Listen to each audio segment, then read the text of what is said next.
Hello, I'm the masked stump. I've got a mask and I'm an amp. Assessments under the Mental Health Act are rarely, if ever, depicted in TV drama.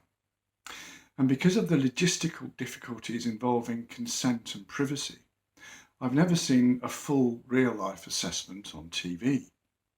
The closest was in an episode of the Channel 4 series Bedlam, which followed Jim Thurkle, an amp, as he attempted to assess a patient, Rosemary. Sadly, the camera was unable to follow him and the psychiatrist as they entered her home, so the only way you'll know what happens during a Mental Health Act assessment is by following my YouTube channel or reading the Masked Stump blog. Back in 2009, there was an EastEnders storyline featuring a character called Stacey Slater, played by the actor Lacey Turner. According to Wikipedia, she was given a diagnosis of bipolar disorder, and apparently the programme worked with various charities to develop the story. The storyline culminated in her being assessed under the Mental Health Act and detained under Section 2. We know it was Section 2 because her cool young GP, Dr. Al Jenkins, said so during the scene. So, is this particular scene an accurate portrayal of the Mental Health Act assessment process? I'm going to show you the scene, but before I do, I'll describe who's in it. Stacey enters the living room. There's a female police officer, Stacey's mother, and her GP, Dr. Call Me Al Jenkins, standing. A bearded man and a black woman are seen sitting very quietly on the sofa. They are introduced as Dr. Warder and Mrs. Cook, who can, quote, help assess your condition. A rather surly and threatening male cop appears at the doorway. See if you can work out what might be wrong.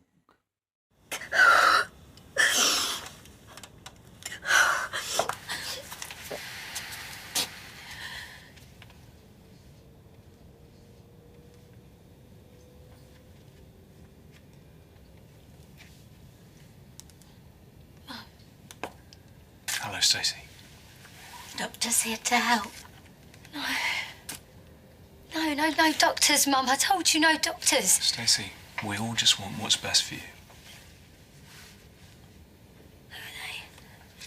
Who are they? Dr. Warder and Mrs. Cook are my colleagues. They're going to help assess your condition. Assess what? There's nothing wrong with me. I'm fine, Mum. I'm sorry. I didn't know what else to do.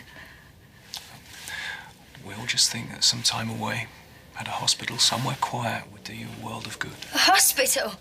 Yeah. We can go there now if you want. Do a proper assessment. Get you the help that you need. No, I'm fine. I'm fine, thank you. I'm really fine. Well, we really think that you should come with us. No, I don't want to.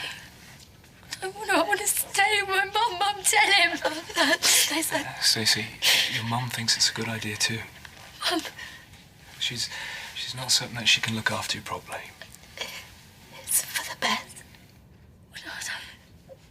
I don't want to go. I don't want to go. You can't make me. I don't want to go.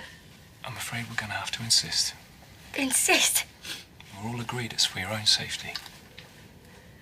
Now, under the provisions of Section 2 of the Mental Health Act, we're going to take you to a hospital. Mummy! It's somewhere safe, somewhere secure. I'm sorry, Stacey. No, wait, please, Mum, I promise. I'll take my bills, I promise I'll do as I'm told. Please, Mum, I'm fine. You know, I am, Stacey. There's a car outside, Stacey. No. Come on. Get away from me. Stacey. Stacey, calm down. Leave me alone. Leave me alone, Calm please. down. Just get away from me. Get away from me. Calm down. Get away. Calm down. Get away from me. You're going to have to come with us, Stacey. Get away.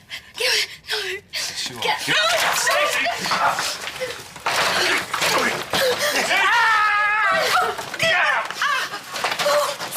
Stacey!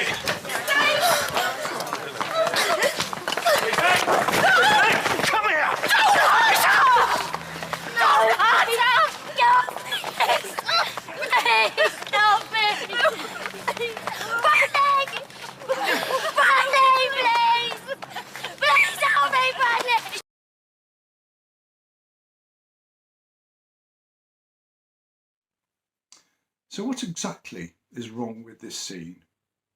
Let me count the ways for you. 1. In real life, it's hard enough to get a patient's GP to attend an assessment. When they do, they tend to know very little about the Mental Health Act and take a back seat. They never lead the assessment. 2. Unless the powers under Section 135 are being used, it's even more difficult to get the police to attend, and certainly not before an assessment has been completed. 3. The AMP has responsibility for leading an assessment and makes the final decision, having interviewed the patient in a suitable manner and taking into account all the circumstances of the case. 4. Who even is the AMP in this scene? By process of elimination, it can only be the black woman on the sofa, Mrs. Cook, who says precisely nothing. In real life, the AMP would lead and begin by introducing all the members of the assessment team and stating clearly the reason for the assessment. 5. In real life, the AMP and the psychiatrist would ask the patient questions and attempt to ascertain evidence of active mental disorder.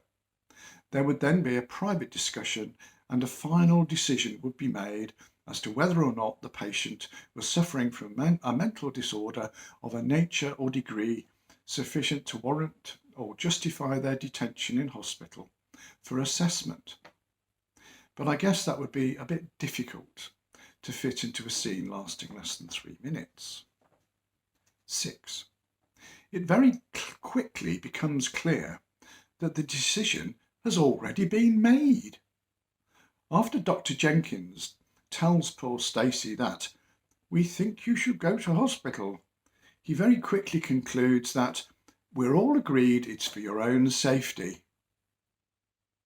As there's no sign of any pink forms, it's clear that the section papers have been completed before the psychiatrist and the AMP have even set eyes on Stacey. 8. Dr. Jenkins tells Stacey that there's a car outside. What sort of car? An Uber? In reality, an ambulance would be required, which would then probably take at least a couple of hours to arrive. 9. Apart from looking intimidating, the male cop appears to have had no control and restraint training. Not only does he not quickly disarm Stacey, who is brandishing a very dangerous plugged-in table lamp, surely a first for an offensive weapon, but he then allows her to escape into the square. I'd be interested to know who advised the story editors on the protocols of an assessment under the Mental Health Act. It certainly wasn't an AMP. If you have been, thank you for watching. If you found this informative or entertaining, please don't forget to like and subscribe.